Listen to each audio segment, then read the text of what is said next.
What's up, guys? Excuse the noise of the compressor in the background. It'll be shutting off here in just a second. What I wanted to show today is how to diagnose a no spark condition on a small engine. In particular, this is a John Deere 1032. Let me double check. Yeah, 1032 Snowblower. And the Snowblower started kind of hard, and then started to run kind of intermittent. And now it will not start, and I've narrowed it down to no spark simply by putting a spark tester on it, and I'll show you here. I have no spark. Nothing. So I tried a spark plug just because, and actually the reason I did that to begin with was the old spark plug was all black and fouled out just from not having spark for so long.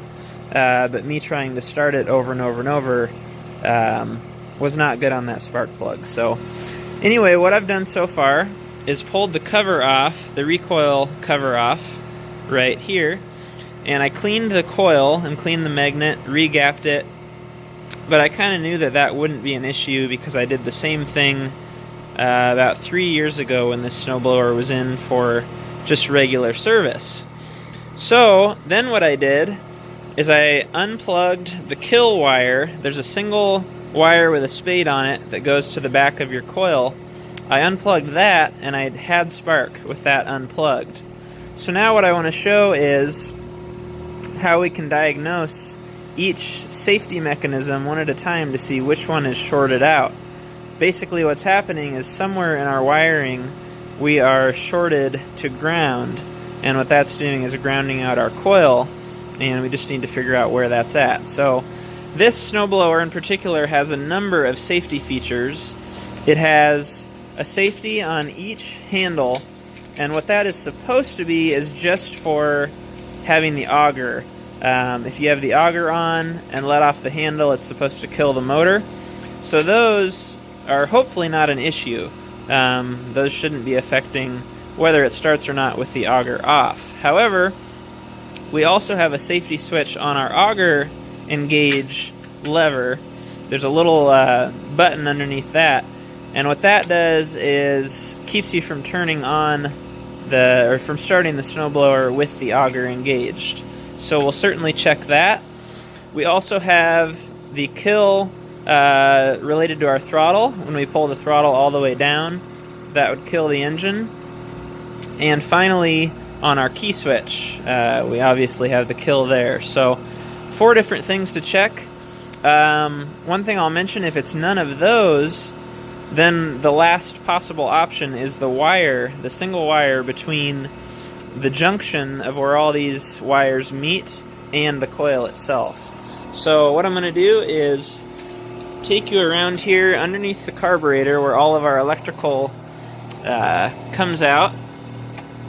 And you can see right here, this is typically attached to the recoil, but you can see all of our wires right there. We've got 4 total. We've got one here, one there, and one there. And actually those 2 are tied together. And these are screwed into a plastic insulator, and that keeps them from grounding out. So what we want to do is unscrew this, and I'm going to have to use 2 hands to do it. Try and hold you guys here while I do it. And I've just got the recoil cover loosely in place in case we need to take that off and gain access under there again. So anyway, what I'm doing here is disconnecting those 3 wires so that they're not touching each other and throwing off our results. So you can see there I've got those unplugged, and now we'll check our spark once again. So now you can see we do have spark. So what we want to do is, one at a time, we're going to hook these back up to our little insulator plate here and see which one is causing the problem. So basically, the wire here, we have 2 wires here, sorry. One goes over to our throttle, and one goes up, straight up to the coil. Then we have one wire here coming from, I think this is coming from our key switch, and one wire here coming from our auger and gauge. So we're just going to hook these up. It's one of these two wires. We just need to narrow down which one it is. So you can either hold them together just so you're completing the connection, and I'm trying to do this one-handed once again. So you can either hold it like that and turn the motor over, or screw them back onto the plate. So I'm going to try and hold you guys. There goes the compressor, finally. And do this all at once. So we're going to start with this black wire. We're going to hold it here, which connects it to our coil, and push the button. And we do have spark. So that means it's not that wire. We'll do this one.